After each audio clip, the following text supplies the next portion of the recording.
6 receptions away for the most receptions in a single season in franchise history for the Minnesota Vikings. Bradford has time, goes underneath and gets the first down, going to the reliable tight end, Kyle Rudolph. Ellison in motion to the left. And here is Bradford getting time, and the pass is caught by Rudolph, breaks the tackle, gets the touchdown.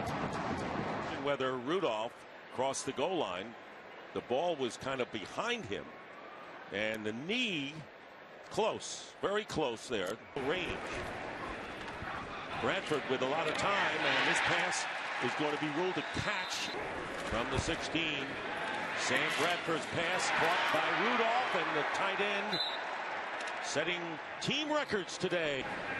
2nd down and 5, and this pass downfield, and it's Rudolph again inside the 15.